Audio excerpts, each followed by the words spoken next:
We're all gonna die one day. So you should live the best life you can. And I have been. I have been enjoying my life. Now, I want you to convert one emotion for me. I want you to convert your boredom to peace. Every time you're bored, I want you to be at peace with yourself. Every time you're oh man, I wish I could do something fun right now. I want you to think, let me be happy, let me be ecstatic that I have this time to reflect and be calm and relaxed. Because once you start appreciating being bored, you'll start being at peace with your own mind. And once you do that, your days that you're not necessarily doing something absolutely crazy, you're going to have a better time. Because let's be real, you cannot be going out every single day of the week. You gotta go to work, alright? Okay, got it. So, it's okay to do, it's okay to be bored, it's okay to be at peace.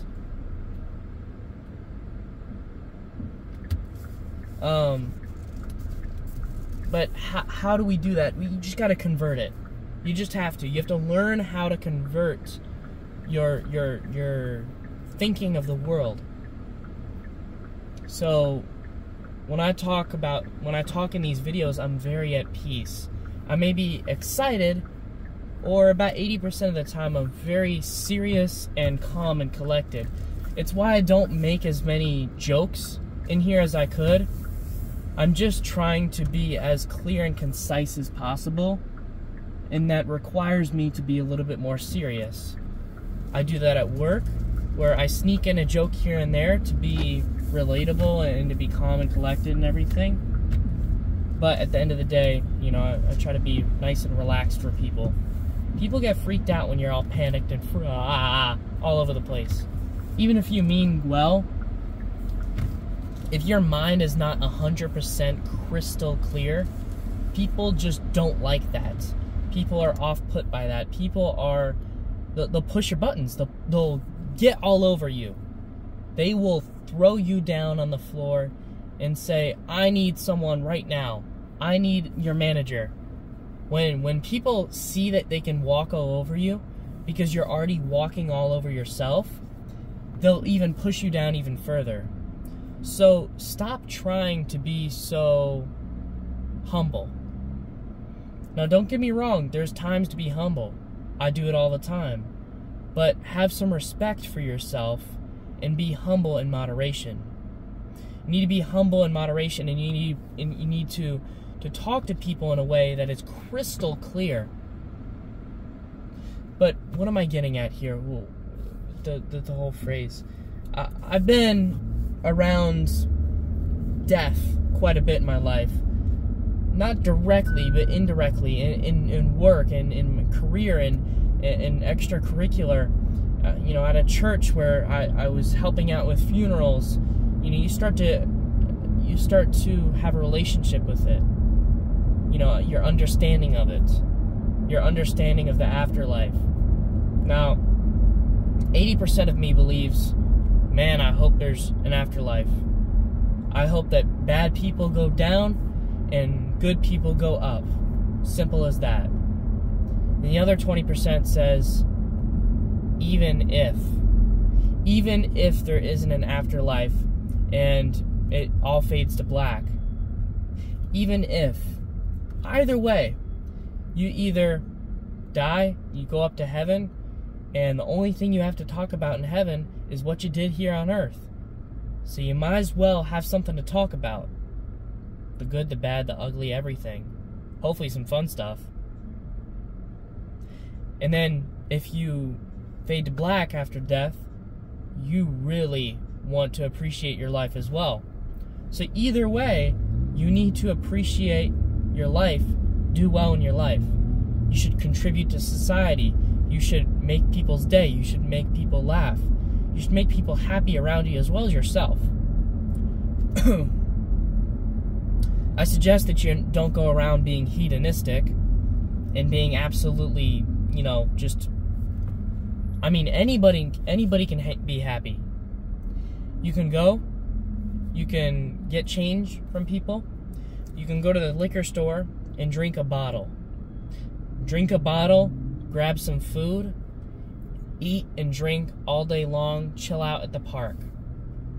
And then when it gets really hot out, you can go swimming. Dry off, maybe get a $10 a month gym membership and make sure you're showered. And then set up a tent somewhere nice and secure. It won't be the best. Maybe you live out of your car. Anybody can do that. And see how this is financially tied? But you should strive for more. You should strive to contribute to society, for others, but also for yourself. The more money you make, the better life that you are able to have overall. A lot of problems at that point become your own problems. If you have too much money and you start buying a bunch of cocaine and snorting it and now you have a drug problem, that's on you. But you have the capacity to go to rehab, and you can pay for rehab and spend $500,000 on a doctor that is going to make sure that you are clean. So the more money you have, the more problems that you have, because you have more responsibilities, but at the same time, you have more solutions at your disposal. So, when I say pursue money, don't pursue money because money. I like money. Don't pursue it out of greed. Pursue it out of interest in the world. Pursue it out of, I want to contribute more to society, and the more value I contribute to society, the more wealth I get back. And also, the more feedback I get, the more validation, the more respect I have for myself comes from contributing more to your job, to your career. There's a very big difference between job and career. I'm sorry about, that's why I corrected myself there, is your job is just a job, right? I had a job when I was 19. My job was working as a dishwasher and prep cook. I hated it. My job was at Chick-fil-A when I worked back of house. My job was being a veterinary assistant. Now, I worked hard in every single one of those jobs, and I would say that I already had the wisdom that I do now, in the sense of I never went to work angry. I wasn't happy to be there, but I wasn't angry to be there either. I definitely enjoyed the schedule, the routine, the regimen to go to work. I still like that to this day, and I like it now as well. I might even love it. I like having a nice, concise, predictable, hey, I go up to work every day, then I go home and I chill. And at least I do that. If you work once a week, twice a week, or variable schedule, your sleep is all over the place because you're having to work all over the place. Or maybe you hang out too much one day and you have too much fun one day. I like to have an even pace where I'm going to have fun when I get home, when I make food, and then I'm going to be able to watch a TV show or do whatever, or get to work out every day.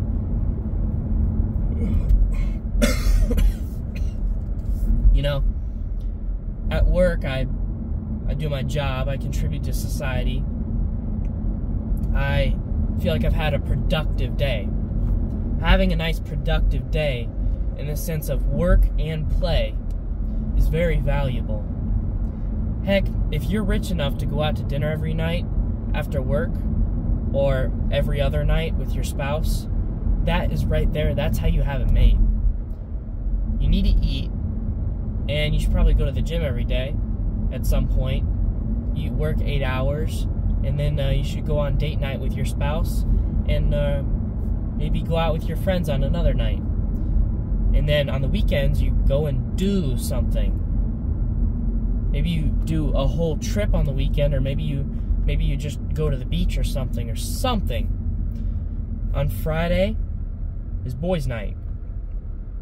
Saturday is, do stuff around the house, and then, go for a walk or something like that outside, or maybe walk, maybe go to the club, or do some nightly activity that's a little bit later, a little bit risque, right?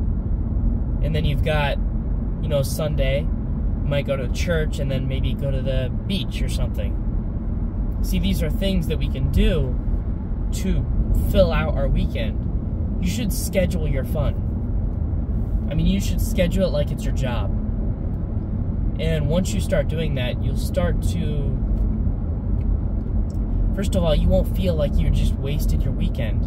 I know I haven't. In the last 4 weeks, I have not wasted one weekend. Now, I might have only done one thing instead of, on one day, right? I could go out on Saturday. But Friday and Sunday, I really didn't do much.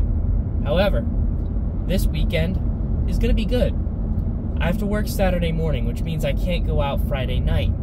I could do something on Friday night within town. I could walk the lakefront. I could go to the BMX track, which is $6 to get in, not bad. Or I could do a variety of other things. I'm thinking about walking the lakefront. I like that. I could do that every night too, but I think for Friday we'll walk the lakefront. And then Saturday, I have to wake up, I go to work, I come home, I might go to the gym on Saturday, and then we'll go out Saturday night.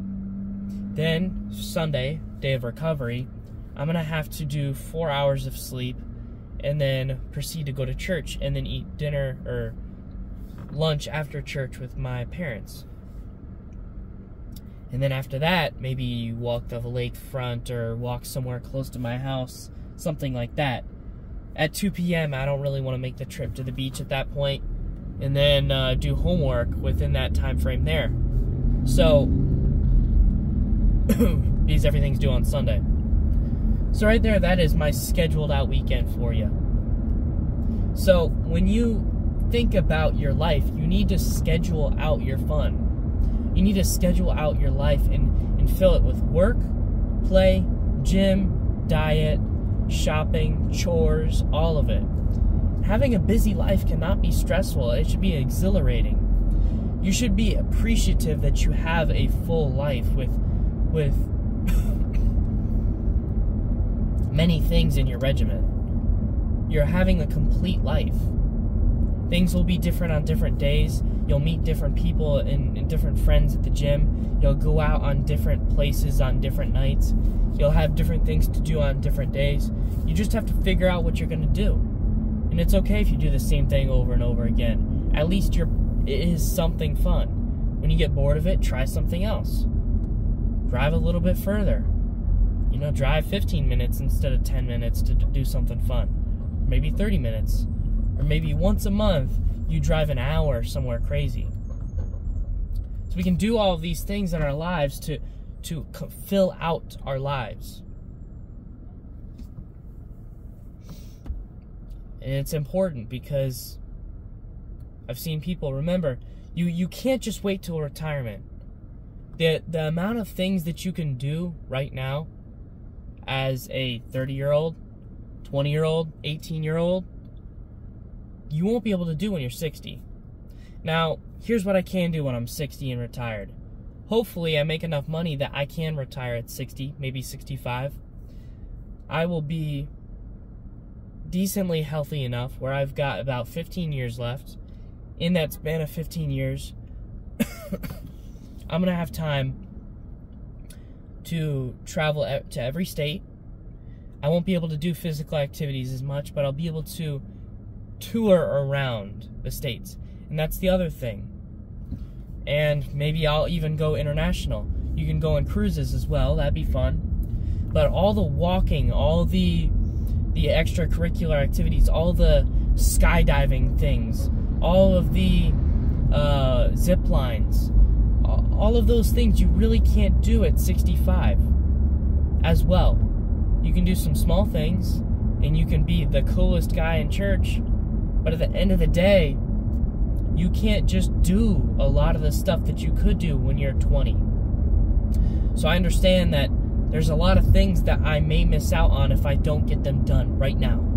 And also, we could all die tomorrow. So, if we're all gonna die, you should go enjoy your life. Very much so. Now, there's different things that you can do, and you're not gonna be able to get everything done right now. There's a lot of things that you're gonna have to wait for retirement on, or wait for that PTO request to go through. So I suggest you start enjoying your weekends while you can, and start doing as much physical stuff as you can. Because once you stop moving, you die. That's a truth. I work at the hospital. People that can't move on their own die. Simple as that. You can't eat, you die. You can't sleep, you die. Insomnia. You can't drink water, you die. And that's a scary thing. But those are the basics of life. You need to move. So when people say, oh, I'm not a fitness person. Oh, I don't want to walk that much. That's a lot of walking. No, it's not. You need to move. You need to move. Use it or lose it. And you will lose it. People that don't use it, they definitely lose it at the hospital. And also I suggest being smaller. Now, Brian Johnson, the guy about longevity, he says don't get too muscular to the point where you're a crazy bodybuilder, because let's be real, you're not going to be sustainable at that size forever. And muscle weighs more than fat, so that's a lot of strain on your bones long term. So do it when you can, do it when you're healthy, but as you age, maybe don't go as crazy in the gym. You want to start focusing on mobility over strength, which is good. You want to be mobile, flexible, limber. That's good. And you're not going to lose a bunch of muscle from that. You're going to have more usable muscle. Your muscles that you do have will be smaller, but you're going to be more calisthenics focused. You're going to be able to do your body weight a lot more. That's good. You want to be able to fall and pop right back up. And you can't do that when you're a big bodybuilding dude. And then another thing is don't be too fat. Don't be too blubbery. First of all, it messes with your hormones. Second of all, no one likes that. Third of all, if we can't get you on a stretcher, when you call 911, that's a problem. And you got to be able to pick yourself up every day. You can't do that when you're big. It's not being fat phobic. That's a myth, right? And I'm not calling you fat. You're calling yourself fat if you're offended. That's a simple fact. Our bodies are designed to go in and out. We're supposed to absorb calories, hold on to them for as long as possible, and use them as efficiently as possible. We're in a world now where you can eat as much or as little as you like, and you can gain as much fat, muscle, or lose as much fat or muscle in that amount of time. It's all about what you buy. So you're buying something wrong. You're eating the wrong thing. You're eating too much of one thing. There's plenty of protein and fiber in the world to keep you full. There's plenty of sugar-free energy drinks, sugar-free sodas, caffeine pills, coffee, iced tea with no sugar in it to suppress your appetite. Caffeine is an appetite suppressant. So, when we talk about these things, when we discuss this about diet, I want you to try one thing. First of all, if you're skinny, I want you to try to eat as much as possible. I mean, watch a Matt Stoney video and really try to eat. Try to keep up with the dude. See if you can beat yourself. I mean, make it a game. Make it fun. And if you're a big person that's a little bit on the heavier side, I suggest you try one thing. I want you to make smaller meals. I want you to really consciously choose your meals. Now, what is a good meal? First of all, don't snack. Have 3 meals a day. Then, you're going to move to counting your calories and protein. That's going to be 50 grams of protein, some carbs, and some vegetables. That all adds up to 500 calories, and 3 500-calorie meals, 1,500. You're 500 under your 2,000 calorie limit for the day. Everyone's different, but that's just a rough estimate. That right there is going to set you right. Now, you want to go beyond that? Go to 2 meals a day, 750 calories each. You're going to be full from each meal, solid meals. Enough protein, enough carbs, enough fiber, enough vegetables. A 750 calorie meal will have you right.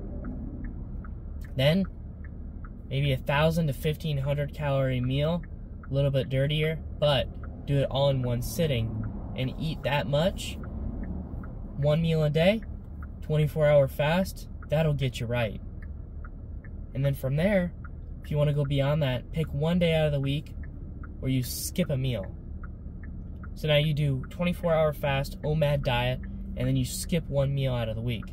If you don't lose weight on that regiment, you're an idiot. There's something wrong. And that's all it is. And by the way, not everyone is having snacks all the time. You should not have snacks all the time. Small snacks within meals, within 30 minutes of a meal, okay. At the end of the day, you have 3 meals a day at most. You have snacks on top of your meal, but don't be having 3 meals a day plus snacks. Unless you're a bodybuilder, then that makes sense. Those better be protein bars and a protein shake or something. You can't just have a donut whenever you feel like. And that's the thing. If you're going to have a breakfast, have a donut, have a breakfast sandwich, have a thing of black coffee, and a thing of orange juice. Not the healthiest thing in the world. You probably just smack down 1,000 calories minimum, but that's a good solid breakfast. And then maybe you wait till dinner to eat again. But what am I getting at here? There's a lot of things, but I'll break it down for you. We're all gonna die, so you gotta make the most of it. You gotta have a decent diet. You gotta have a decent schedule. You gotta be able to pack as much in your day as possible. Because let's be real, you're running out of time. I just saw someone today. They were 69 years old. Right? 69, not bad. You're 18, 20 right now if you're watching this probably. You got 50 years left. Not bad. However, you're already 20 years down. 20 years down? You better enjoy your life. You can't just live every day and go, oh my God, I had to work today. And then once a month you're happy. Once a month, that adds up. What, for 1 day out of the month, maybe 16 hours? You had 16 hours of happiness, and then you went back to depression. You cannot clock into work every day thinking like that. You need to clock into work and be ecstatic, excited, at peace, at least, at peace. But be something. But don't be negative and don't be bored. It's a conscious decision. No matter how busy I get at work, I'm happy. I'm either ecstatic or bored.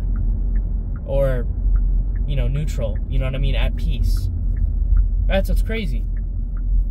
People around me, they're running around like their heads are cut off. Like a chicken with the head cut off, And I'm just doing my job. I'm efficient, I'm fast, and I'm relaxed. And people see that. People respect that. People like that. So you should start doing that. You should start being relaxed, calm, collected at your job. You'll think smarter. You won't be as insane. Now, there is a clear distinction between relaxed and lazy. Do not be lazy. I'm not saying be lazy at your job. I'm saying be an overachiever, but be relaxed. Do it like it's easy, because it is. I know you can do it. But anyways, that's everything for today. And I'll see you.